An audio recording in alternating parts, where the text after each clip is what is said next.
They're terrible. Harden's bad, Embiid's bad, nobody can make a shot. So disappointed. They didn't show up. Embiid didn't show up. He's not playing like an MVP. I love my Sixers, but... James Harden was so awful, so bad, he should actually shave his beard so he could hide his identity. That's how bad he was. I mean, it was really, really bad.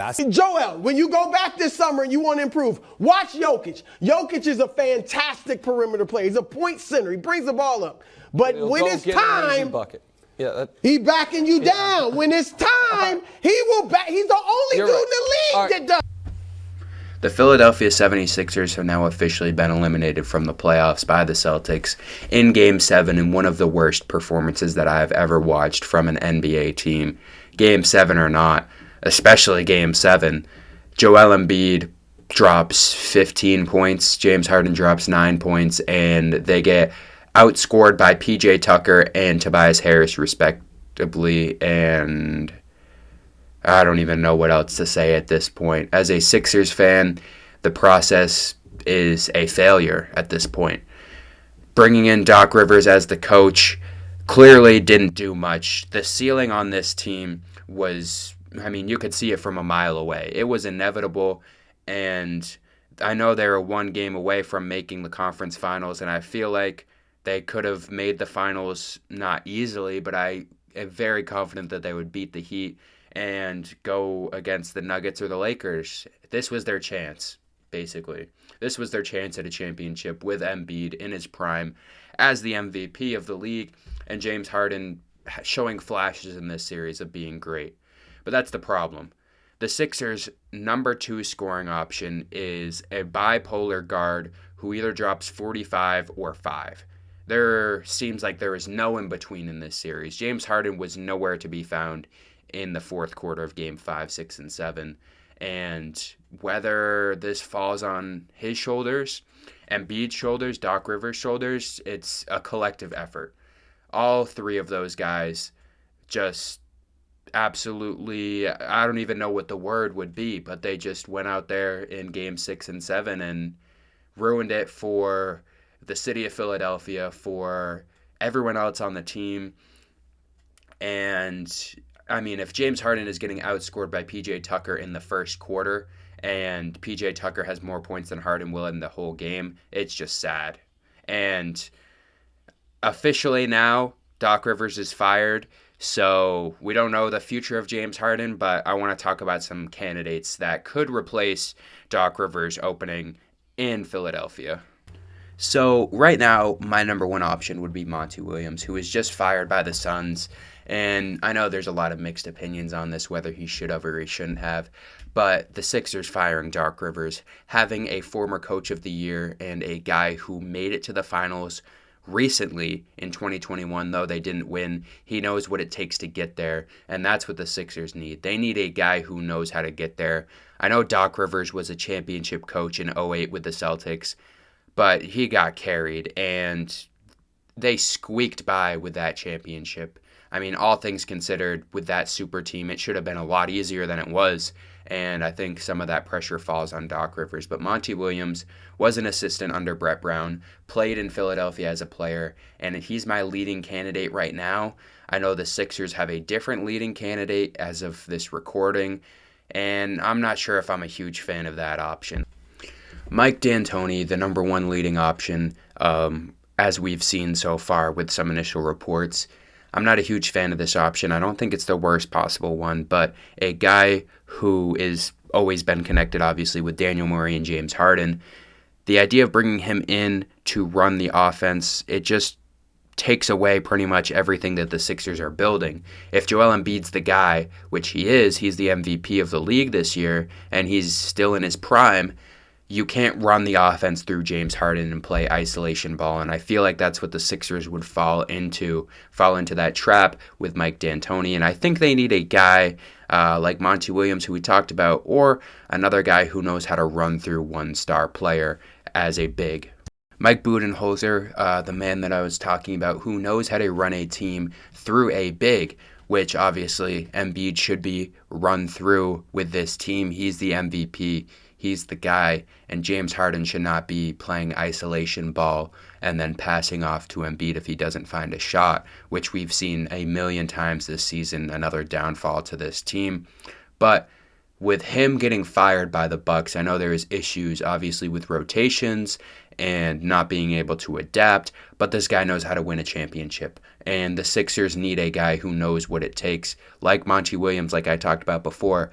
But if Bud's an option, I think you have to definitely at least explore that. I know there's, especially with Doc Rivers, a lot of fans would be upset if there was issues with rotations, as we thought getting rid of Doc Rivers would fix that scenario. But I think he was, I guess, with the circumstances, a lot of people, I wouldn't say were calling for his job, but maybe a premature firing. I know Giannis was injured and Jimmy Butler obviously going crazy in these playoffs, but I'm not sure if I really believe if Bud should have got fired after this, even though he won a championship a few years ago.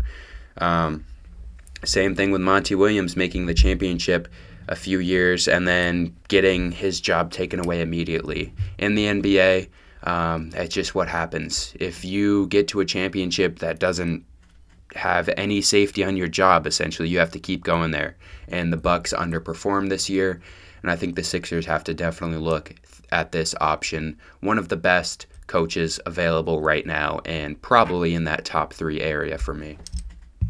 Now, talking about James Harden, obviously probably the biggest question mark now that Doc Rivers is gone. Whoever they get as coach, probably next, but I would say James Harden is probably the number one thing on most Sixers fans' minds right now, and kind of a sore subject too.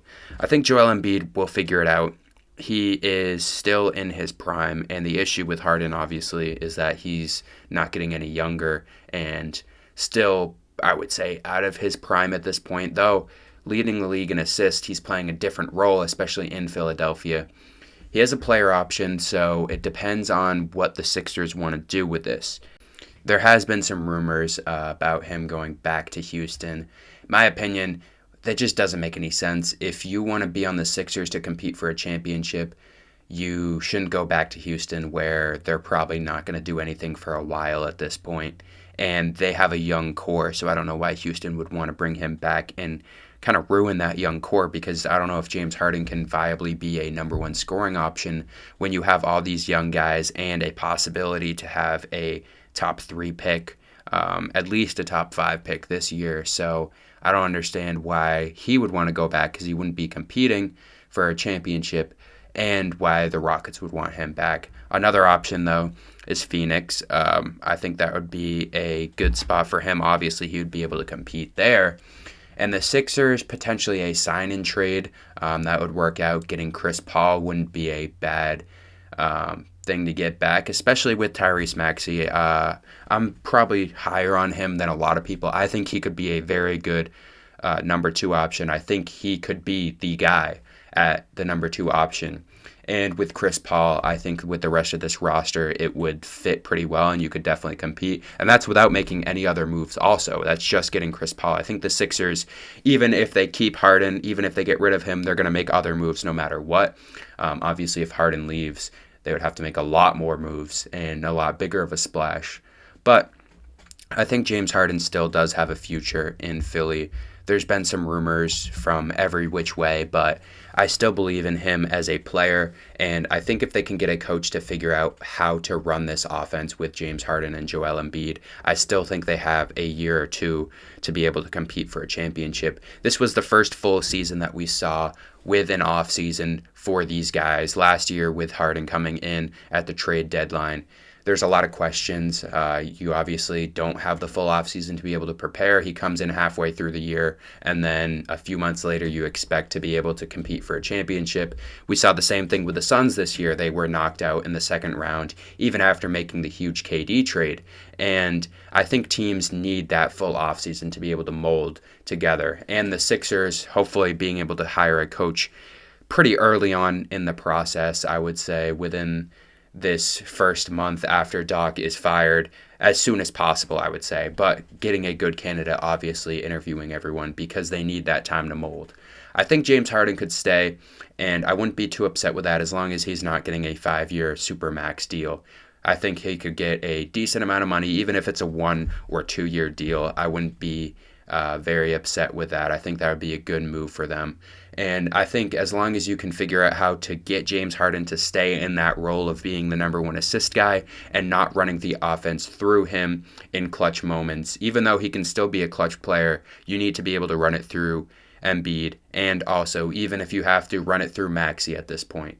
Joel Embiid will continue to stay at the level that he's at, if not improving in the offseason, putting in a bunch of work. Tyrese Maxey will be better, and this whole team I still think has a year to 3 years for a championship window.